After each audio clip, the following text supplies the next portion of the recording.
Radha Vallabh Shri everyone, Radha Vallabh Shri everyone. नारायणं नमस्कृत्यं नरं च नरोत्तमं देवी सरस्वती व्यासं ततो जयमुदीरये। राधा मेरी मात है, पिता मेरे घनश्याम, इन दोनों की चरणों में मेरा कोटि कोटि प्रणाम। ओम श्री परमात्मने नमः। श्री गणेशाय नमः। विदुर नीति तीसरा अध्याय। धृतराष्ट्र ने कहा, महाबुद्धे, तुम पुनः धर्म और अर्थ से युक्त बातें कहो। इन्हें सुनकर मुझे तृप्ति नहीं होती। इस विषय में तुम अद्भुत भाषण कर रहे हो। विदुर जी बोले, सब तीर्थों में स्नान और सब प्राणियों के साथ कोमलता का बर्ताव, ये दोनों एक समान है, अथवा कोमलता के बर्ताव का विशेष महत्व है। विभो, आप अपने पुत्र कौरव पांडव दोनों के साथ समान रूप से कोमलता का बर्ताव कीजिए। ऐसा करने से इस लोक में महान सुयश प्राप्त करके मरने के पश्चात आप स्वर्ग लोक में जाएंगे। पुरुषश्रेष्ठ, इस लोक में जब तक मनुष्य की पावन कीर्ति का गान किया जाता है तब तक वह स्वर्ग लोक में प्रतिष्ठित होता है। इस विषय में उस प्राचीन इतिहास का उदाहरण दिया करते हैं जिसमें केसनी के लिए सुधन्मा के साथ विरोचन के विवाद का वर्णन है। राजन, एक समय की बात है, केसनी नाम वाली एक अनुपम सुंदरी कन्या सर्वश्रेष्ठ पति को वरण करने की इच्छा से स्वयंवर सभा में उपस्थित हुई। उसी समय दैत्य कुमार विरोचन उसे प्राप्त करने की इच्छा से वहां आया। तब केसनी ने वहां दैत्यराज से इस प्रकार बातचीत की। केसनी बोली, विरोचन, ब्राह्मण श्रेष्ठ होते हैं या दैत्य? यदि ब्राह्मण श्रेष्ठ होते हैं तो मैं सुधन्मा से विवाह क्यों न करूं? विरोचन ने कहा, केसनी, हम प्रजापति की श्रेष्ठ संतानें हैं, अतः सबसे उत्तम है। यह सारा संसार हम लोगों का ही है। हमारे सामने देवता या ब्राह्मण कौन सा चीज़ है? केसनी बोली, विरोचन, इसी जगह हम दोनों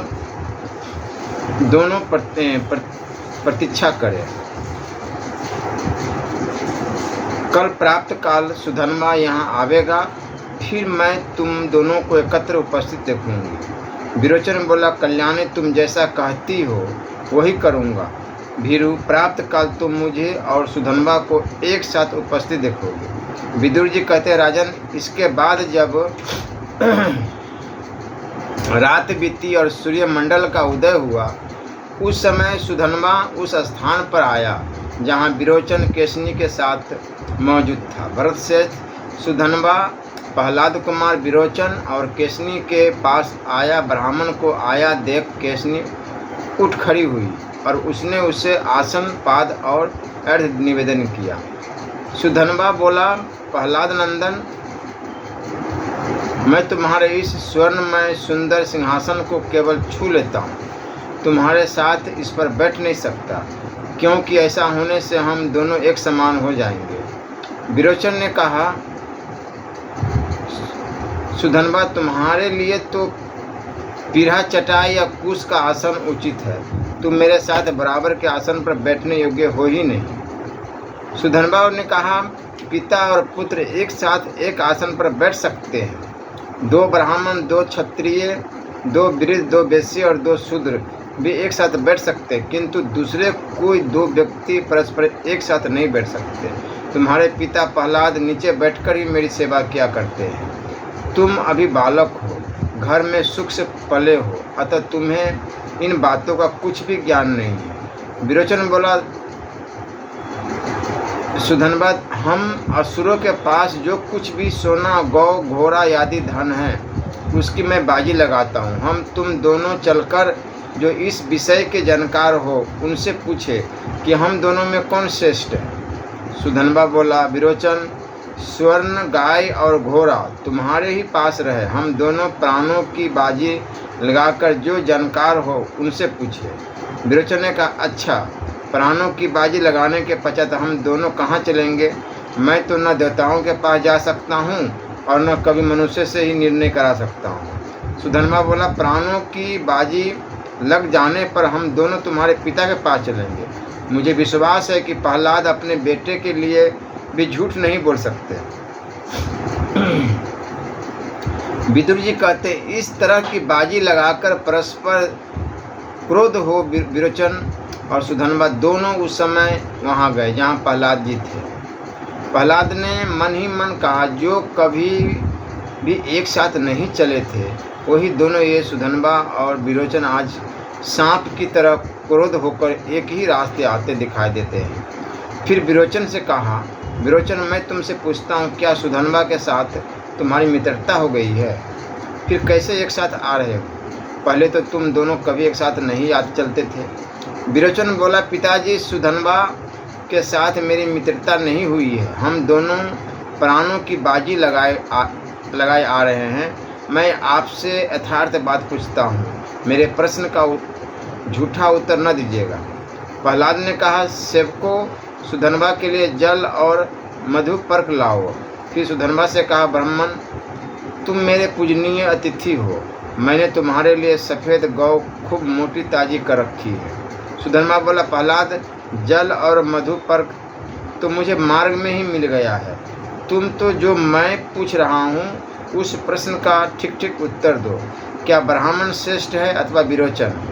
प्रहलाद जी बोले, ब्राह्मण, मेरे एक ही पुत्र है और इधर तुम स्वयं उपस्थित हो। भला तुम दोनों के विवाद में मेरे जैसा मनुष्य कैसे निर्णय दे सकता है? सुधन्वा बोला, मतिमन, तुम्हारे पास गौ तथा दूसरा जो कुछ भी प्रिय धन हो वह सब अपने औरस पुत्र विरोचन के दे दो, परंतु हम दोनों के विवाद में तो तुम्हें ठीक ठीक उत्तर देना ही चाहिए।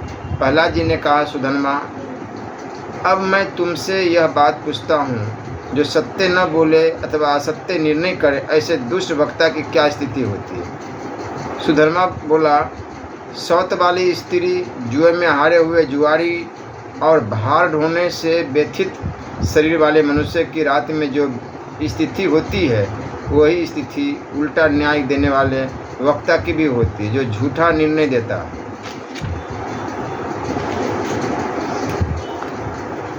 वह राजा नगर में कैद होकर बाहरी दरवाजे पर भूख का कष्ट उठाता हुआ बहुत से शत्रुओं को देखता है। झूठ बोलने से यदि पशु मरता हो तो 5 पीढ़ियाँ, गौ मरती हो तो 10 पीढ़ियाँ, घोड़ा मरता हो तो 100 पीढ़ियाँ और मनुष्य मरता हो तो 1000 पीढ़ियाँ नरक में पड़ती है। सोने के लिए झूठ बोलने वाला भूत और भविष्य सभी पीढ़ियों को नरक में गिराता है।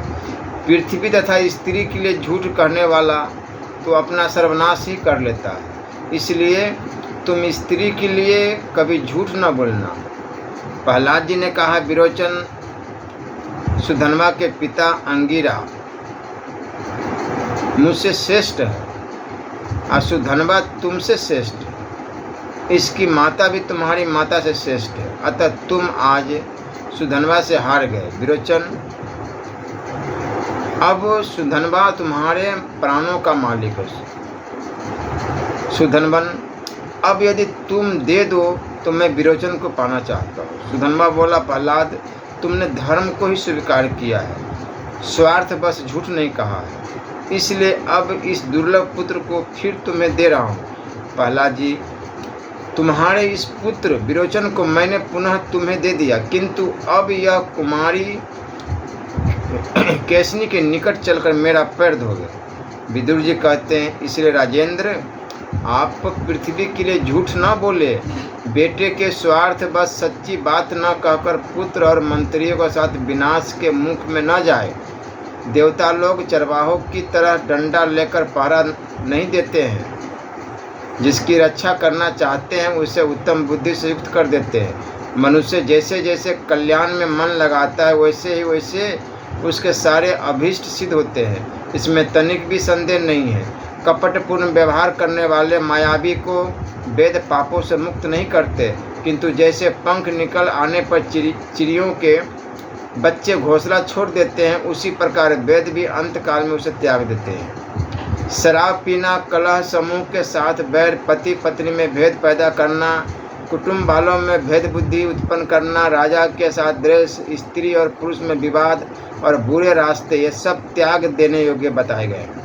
हस्तरेखा देखने वाला, चोरी करके व्यापार करने वाला, जुआरी, वैद्य, शत्रु, मित्र और चारण, इन सातों को कभी भी गवाह न बनावे। आदर के साथ अग्निहोत्र, आदर पूर्वक मौन का पालन, आदर पूर्वक स्वाध्याय और आदर के साथ यज्ञ का अनुष्ठान, ये 4 कर्म भय को दूर करने वाले। किंतु यही यदि ठीक तरह से संपादित न हो तो भय प्रदान करने वाले होते हैं। घर में आग लगाने वाला, विष देने वाला, नारद संतान की कमाई खाने वाला, सोमरस बेचने वाला, शस्त्र बनाने वाला, चुगली करने वाला, मित्रद्रोही, पर स्त्री लंपट, गर्भ की हत्या करने वाला, गुरु स्त्री गमन, ब्राह्मण होकर शराब पीने वाला, अधिक तीखे स्वभाव वाला, कौवे की तरह काँय काँय करने वाला, नास्तिक, वेद की निंदा करने वाला, घूसखोर, पतित, क्रूर तथा शक्ति रहते हुए रक्षा के लिए प्रार्थना करने पर भी जो हिंसा करता है, ये सब के सब ब्रह्म हत्यारे के समान है। जलती हुई आग से सोने की पहचान होती है। सदाचार से, सत्पुरुष की व्यवहार से साधु की, भय आने पर सूर्य की, आर्थिक कठिनाई में धीर की और कठिन आपत्ति में शत्रु एवं मित्र की परीक्षा होती है। बुढ़ापा सुंदर रूप को आशा, धीरता को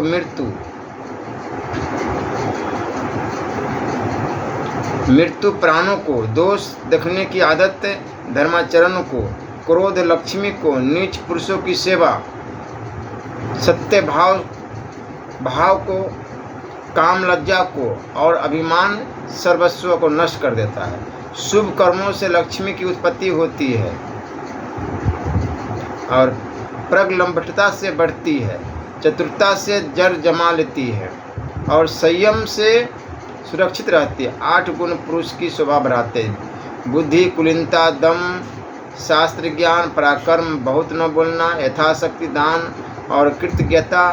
तात एक गुण ऐसा है जो इन सभी महत्वपूर्ण गुणों पर हठात अधिकार जमा लेता है। जिस समय राजा किसी मनुष्य का सत्कार करता है, उस समय वह एक ही गुण, राज सम्मान, सभी गुणों से बढ़कर शोभा पाता है। राजन, मनुष्य लोक में ये 8 गुण स्वर्ग लोक का दर्शन कराने वाले हैं। इनमें से 4 तो सज्जनों का अनुसरण करते हैं और 4 का स्वयं सज्जन ही अनुसरण करते हैं। यज्ञ, दान, अध्ययन और तप, ये 4 सज्जनों के पीछे चलते हैं। और इंद्रिय निग्रह, सत्य, सरलता और कोमलता, इन 4 का संत लोग स्वयं अनुसरण करते हैं। यज्ञ, अध्ययन, दान, तप, सत्य, क्षमा, दया और अलोभ, ये धर्म के 8 प्रकार के मार्ग बताए गए हैं। इनमें से पहले 4 का तो दंभ के लिए भी सेवन किया जा सकता है, परंतु अंतिम 4 तो जो महात्मा नहीं है उनमें रह ही नहीं सकते। जिस सभा में बड़े बूढ़े नहीं वह सभा नहीं, जो धर्म की बात न कहे वह बूढ़े नहीं, जिसमें सत्य नहीं वह धर्म नहीं, और जो कपट से पूर्ण हो वह सत्य नहीं है। सत्य, विनय का भाव, शास्त्र ज्ञान, विद्या, कुलीनता, शील, बल, धन, शुरता और चमत्कारपूर्ण बात कहना, ये 10 स्वर्ग के साधन हैं। पाप कृति वाला मनुष्य पापाचरण करता हुआ पाप रूप फल को ही प्राप्त करता है, और पुण्य कर्मा मनुष्य पुण्य करता हुआ अत्यंत पुण्य फल का ही उपभोग करता है। इसलिए प्रशंसित व्रत का आचरण करने वाले पुरुष को पाप नहीं करना चाहिए, क्योंकि बारंबार किया हुआ पाप बुद्धि को नष्ट कर देता है। जिसकी बुद्धि नष्ट हो जाती है वह मनुष्य सदा पाप ही करता रहता है। इसी प्रकार बारंबार किया हुआ पुण्य बुद्धि को बढ़ाता है। जिसकी बुद्धि बढ़ जाती है वह मनुष्य सदा पुण्य ही करता है। इस प्रकार पुण्य कर्मा मनुष्य पुण्य करता हुआ पुण्य लोक को ही जाता है। इसलिए मनुष्य को चाहिए कि वह सदा एकाग्रचित होकर पुण्य का ही सेवन करे। गुणों में दोष देखने वाला, मम्र प्राघात करने वाला, निर्दयी, चतुरता करने वाला और सठ मनुष्य पाप का आचरण करता हुआ शीघ्र ही महान कष्ट को प्राप्त होता है। दोष दृष्टि से रहित शुद्ध बुद्धि वाला पुरुष सदा शुभ कर्मों का अनुष्ठान करता हुआ महान सुख को प्राप्त होता है और सर्वत्र उसका सम्मान होता है। जो बुद्धिमान पुरुषों से सद्बुद्धि प्राप्त करता है वही पंडित है, क्योंकि बुद्धिमान पुरुष ही धर्म और अर्थ को प्राप्त कर अनायास ही अपनी उन्नति करने में समर्थ होता है। दिन भर में वह कार्य करे जिससे रात में सुख से रहे, और 8 महीने वह कार्य करे जिससे वर्षा के 4 महीने सुख से व्यतीत कर सके। पहली अवस्था में वह काम करे जिससे वृद्धावस्था में सुखपूर्वक रह सके, और जीवन भर वह कार्य करे जिससे मरने के बाद भी सुख से रह सके। सज्जन पुरुष पच जाने पर अन्न की, निष्कलंक जवानी बीत जाने पर स्त्री की, और संग्राम जीत लेने पर ससुर की, और तत्व ज्ञान प्राप्त हो जाने पर तपस्वी की प्रशंसा करते। अधर्म से प्राप्त हुए धन के द्वारा जो दोष छिपाया जाता है वह तो छिपता नहीं, उससे भिन्न और नया दोष प्रकट हो जाता है। अपने मन और इंद्रियों को बस में करने वाले शिष्यों के शासक गुरु है, और दुष्टों के शासक राजा है, और छिपे छिपे पाप करने वालों के शासक सूर्यपुत्र यमराज है। ऋषि, नदी, महात्माओं के कुल तथा स्त्रियों के दुष्चरित्र का मूल नहीं जाना जा सकता। राजन, ब्राह्मणों की पूजा करने वाला, दाता, कुटुंबी जनों के प्रति कोमलता का बर्ताव करने वाला और शीलवान राजा चिरकाल तक पृथ्वी का पालन करता है। सूर, विधान और सेवा धर्म को जानने वाले ये 3 प्रकार के मनुष्य पृथ्वी से स्वर्ण रूपी पुष्प का संशय करते हैं। भारत, बुद्धि से विचार कर किए हुए कर्म श्रेष्ठ होते हैं। बाहुबल से किए जाने वाले कर्म मध्यम श्रेणी के हैं, और जंघा से होने वाले कार्य अधम है, और भार ढोने वाला काम महाअधम है। राजन, अब आप दुर्योधन, शकुनी, मूर्ख, दुशासन तथा कर्ण पराजय का भार रखकर उन्नति कैसे चाहते हैं? भरतश्रेष्ठ, पांडव तो सभी उत्तम गुणों से संपन्न हैं, और आप में पिता का सा भाव रखकर बर्ताव करते हैं। आप भी उन पर पुत्र भाव रखकर उचित बर्ताव कीजिए। श्री राधा वल्लभ लाल की। विदुर नीति, चौथा अध्याय। विदुर जी कहते हैं, इस विषय में दत्तात्रेय और साध्य देवताओं के संवाद रूप एक प्राचीन इतिहास का उदाहरण दिया करते हैं। यह मेरा भी सुना हुआ है। प्राचीन काल की बात है। उत्तम व्रत वाले महाबुद्धिमान महर्षि दत्तात्रेय जी हंस परमहंस रूप से विचर रहे थे। उस समय साध्य देवताओं ने उनसे पूछा। साध्य बोले, महर्षि, हम सब लोग साध्य देवता हैं। आपको केवल देखकर हम आपके विषय में कुछ अनुमान नहीं कर सकते। हमें तो आप शास्त्र ज्ञान से युक्त, धीर एवं बुद्धिमान जान पड़ते हैं। अतः हम लोगों को विरतापूर्ण अपनी उदार वाणी सुनाने की कृपा करें। हंस ने कहा, देवताओं, मैंने सुना है कि धैर्य धारण, मनोनिग्रह तथा सत्य धर्मों का पालन ही कर्तव्य है। इसके द्वारा पुरुष को चाहिए कि हृदय की सारी गांठ खोलकर प्रिय और अप्रिय को अपने आत्मा के समान समझे। दूसरों से गाली सुनकर भी स्वयं उन्हें गाली न दे। क्षमा करने वाले का रोका हुआ क्रोध ही गाली देने वाले को जला डालता है और उसके पुण्य को भी ले लेता है। दूसरे को न तो गाली दे और न उसका अपमान करे। मित्रों से द्रोह तथा नीच पुरुषों की सेवा न करे। सदाचार से हीन एवं अभिमानी न हो। रूखी तथा रोष भरी वाणी का परित्याग करे। इस जगत में रूखी बातें मनुष्य के मम्र स्थान, हड्डी, हृदय तथा प्राणों को दग्ध करती रहती है। इसलिए धर्मानुरागी पुरुष जलाने वाली रूखी बातों का सदा के लिए परित्याग कर दे। जिसकी वाणी रूखी और स्वभाव कठोर है, जो मम्र पर आघात करता और बागबानों से मनुष्य को पीड़ा पहुंचाता है, उसे ऐसा समझना चाहिए कि वह मनुष्य में महादरिद्र है और अपनी वाणी में दरिद्रता को बांधे हुए ढो रहा है। यदि दूसरा कोई इस मनुष्य को अग्नि और सूर्य के समान दग्ध करने वाले तीखे बागबानों से बहुत चोट पहुंचावे, तो वह विद्वान पुरुष चोट खाकर अत्यंत वेदना सहते हुए भी ऐसा समझते कि वह मेरे पुण्य को नष्ट कर रहा, पुष्ट कर रहा। जैसे वस्त्र जिस रंग में रंगा जाए वैसा ही हो जाता है, उसी प्रकार यदि कोई सज्जन, असज्जन, तपस्वी अथवा चोर की सेवा करता है तो उस पर उसी का रंग चढ़ जाता है। जो स्वयं किसी के प्रति बुरी बात नहीं कहता, दूसरों से भी नहीं कहलवाता, मार खाकर भी बदले में न तो स्वयं मारता है और न दूसरों से ही मरवाता है, अपराधी को भी जो मारना नहीं चाहता, देवता भी उसके आगमन की बाट जोहते रहते हैं। बोलने से न बोलना अच्छा बताया गया है, किंतु सत्य बोलना वाणी की दूसरी विशेषता है, यानी मौन की अपेक्षा भी दुना लाभप्रद है। सत्य भी यदि प्रिय बोला जाए तो तीसरी विशेषता है, और वह भी यदि धर्मसम्मत कहा जाए तो वह वचन की चौथी विशेषता है। मनुष्य जैसे लोगों के साथ रहता है वैसे लोगों की सेवा करता है, और जैसा होना चाहता है वैसा ही हो जाता है। जिन जिन विषयों से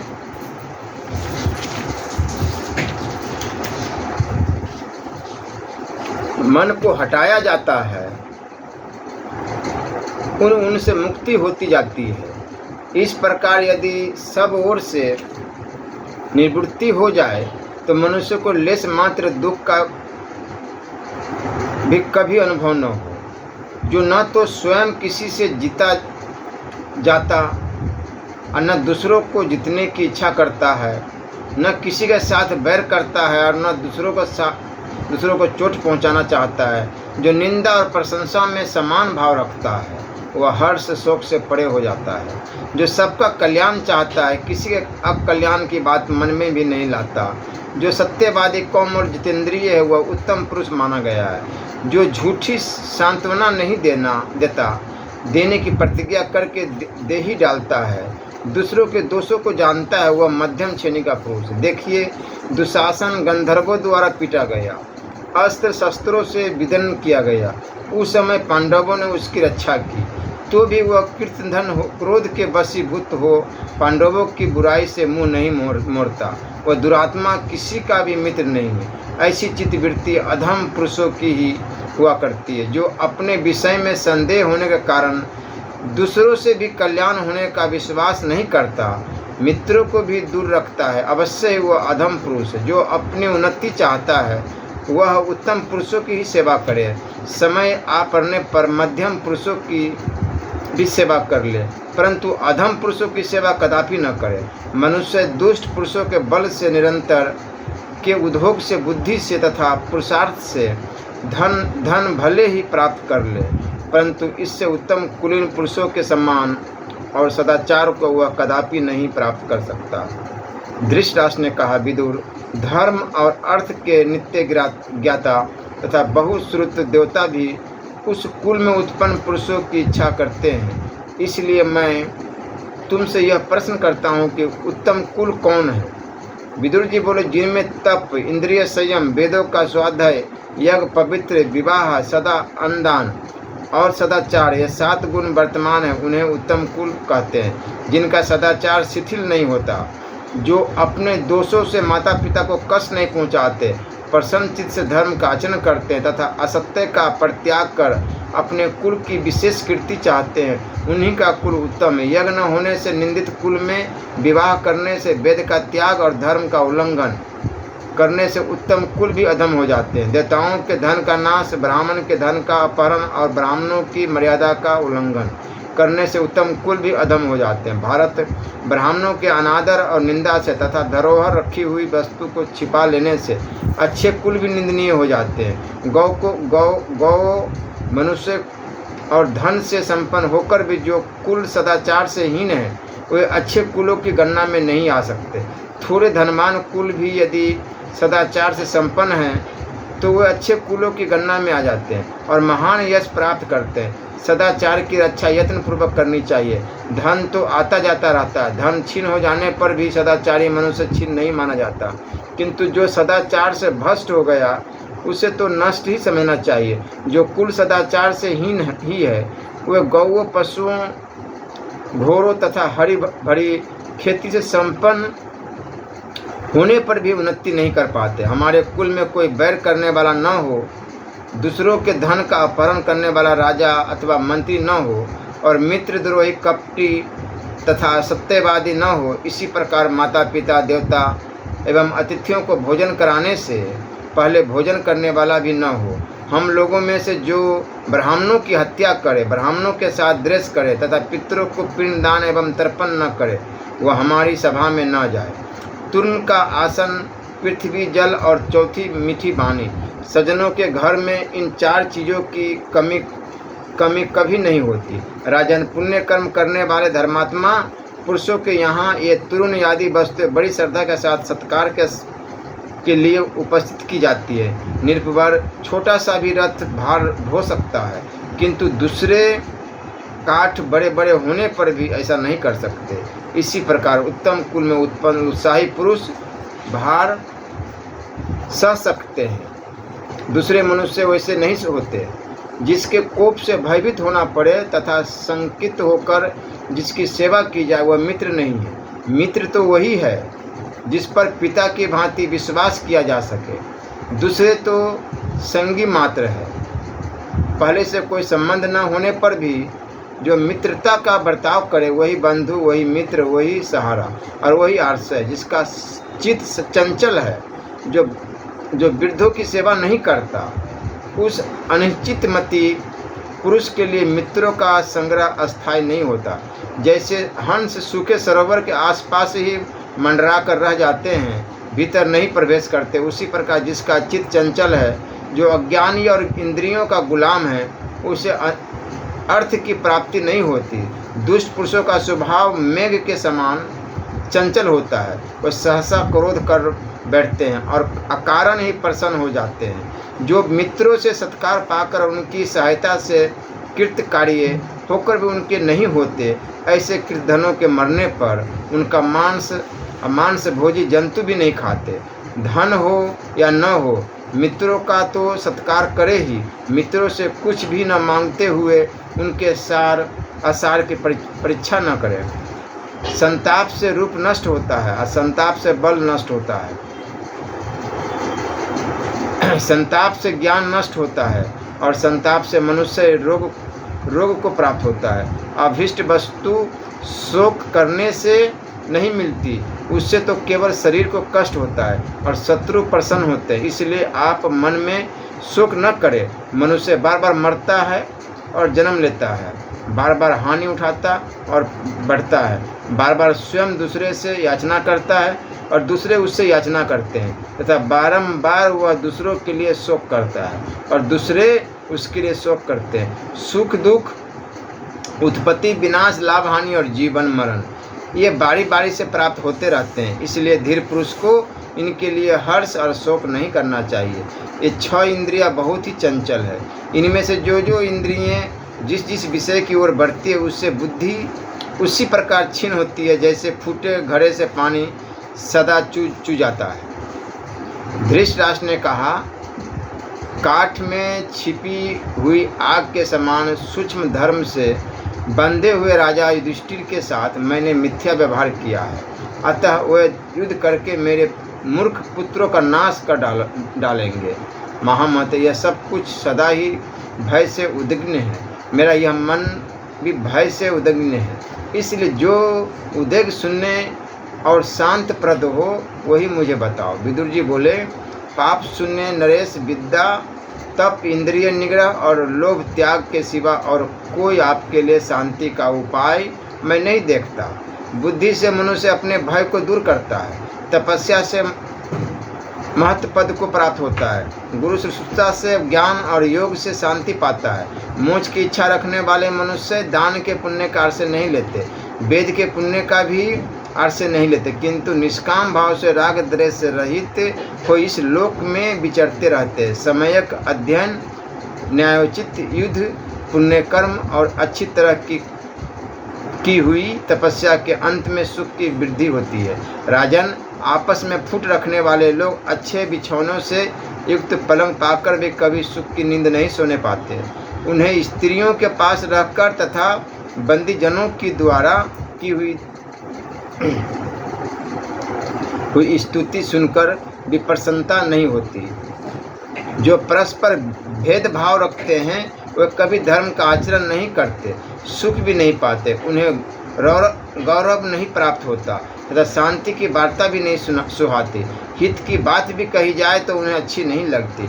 उनके योग क्षेम की ही सिद्धि नहीं हो पाती। राजन, भेदभाव वाले पुरुषों की विनाश के सिवा और कुछ गति नहीं है। जैसे गौओं में दूध, ब्राह्मणों में तप और युवती स्त्रियों में चंचलता का होना अधिक संभव है, उसी प्रकार अपने जाति बंधुओं से भय होना भी संभव ही है। नित्य सोचकर बढ़ाई हुई पतली लताएं बहुत होने के कारण बहुत वर्षों तक नाना प्रकार के झोंके सहती है। यही बात सत्पुरुषों के विषय में भी समझनी चाहिए। वे दुर्बल होने पर भी सामूहिक शक्ति से बलवान हो जाते हैं। भरत श्रेष्ठ जलती हुई लकड़ियां अलग अलग होने पर वे धुआं फेंकती है और एक साथ होने पर प्रज्वलित हो उठती है। इसी प्रकार जाति बंधु भी फूट होने पर दुख उठाते और एकता होने पर सुखी रहते हैं। धृतराष्ट्र, जो लोग ब्राह्मणों, स्त्रियों, जाति वालों और गौओं पर हिंसुरता प्रकट करते हैं, वे डंठल से पके हुए फलों की भांति नीचे गिरते हैं। यदि वृक्ष अकेला है तो वह बलवान, ढूंढ मूल तथा बहुत बड़ा होने पर भी एक ही क्षण में आंधी के द्वारा बलपूर्वक शाखाओं सहित धराशायी किया जा सकता है। किंतु जो बहुत से वृक्ष एक साथ रहकर समूह के रूप में खड़े हैं, वो एक दूसरे के सहारे बड़ी से बड़ी आंधी को भी सह सकते हैं। इसी प्रकार समस्त गुणों से संपन्न मनुष्य को भी अकेले होने पर शत्रु अपनी ताकत के अंदर समझते हैं। जैसे अकेले वृक्ष को वायु, किंतु परस्पर मेल होने से और एक से दूसरे को सहारा मिलने से जाति वाले लोग इस प्रकार बुद्धि को प्राप्त होते हैं। जैसे तालाब में कमल, ब्राह्मण, गौ, कुटुंबी, बालक, स्त्री, अन्नदाता और शरणागत ये अवध्य होते हैं। राजन, आपका कल्याण हो। मनुष्य में धन और आरोग्य को छोड़कर दूसरा कोई गुण नहीं है, क्योंकि रोगी तो मुर्दे के समान है। महाराज, जो बिना रोग के उत्पन्न करवा, सिर दर्द पैदा करने वाला, पाप से संबंध, कठोर, तीखा और गर्म है, जो सज्जनों द्वारा पान करने योग्य है और जिसे दुर्जन नहीं पी सकते, उस क्रोध को आप पी जाइए और शांत होइए। रोग से पीड़ित मनुष्य मधुर फलों का आदर नहीं करते, विषयों में भी उन्हें कुछ सुख या सार नहीं मिलता। रोगी सदा ही दुखी रहते हैं, वे न तो धन संबंधी भोगों का और न सुख का ही अनुभव करते। राजन, पहले जुए में द्रौपदी को जीती गई देखकर मैंने कहा था, आप धृत कीड़ा में आसक्त दुर्योधन को रोकिए। विद्वान लोग इस प्रपंच का चना के लिए मना करते हैं, किंतु आपने मेरा कहना नहीं माना। वह बल नहीं जिसका मृदुल स्वभाव के साथ विरोध हो। सूक्ष्म धर्म का शीघ्र ही सेवन करना चाहिए। क्रूरता पूर्वक उपार्जन की हुई लक्ष्मी नश्वर होती है। यदि वह मृदुलता पूर्वक बढ़ाई गई हो तो पुत्र पुत्रों तक स्थिर रहती है। राजन, आपके पुत्र पांडवों की रक्षा करे और पांडु के पुत्र आपके पुत्रों की रक्षा करें। सभी कौरव एक दूसरे से शत्रु को शत्रु और मित्रों को मित्र समझे। सबका एक ही कर्तव्य हो, सभी सुखी और समृद्धिशाली होकर जीवन व्यतीत करें। अजमीढ़ कुलनंदन, इस समय आप ही कौरवों के आधार स्तंभ है। कुरुवंश आपके ही अधीन है। तात कुंती के पुत्र अभी बालक है और वनवास से बहुत कष्ट पा चुके हैं। इस समय अपने यश की रक्षा करते हुए पांडवों का पालन कीजिए। गुरुराज, आप पांडवों से संधि कर ले, जिससे शत्रुओं को आपका छिद्र देखने का अवसर न मिले। नरदेव, समस्त पांडव सत्य पर डटे हुए हैं। अब आप अपने पुत्र दुर्योधन को रोकिए, नहीं तो विनाश निश्चित है। श्री राधा वल्लभ लाल की।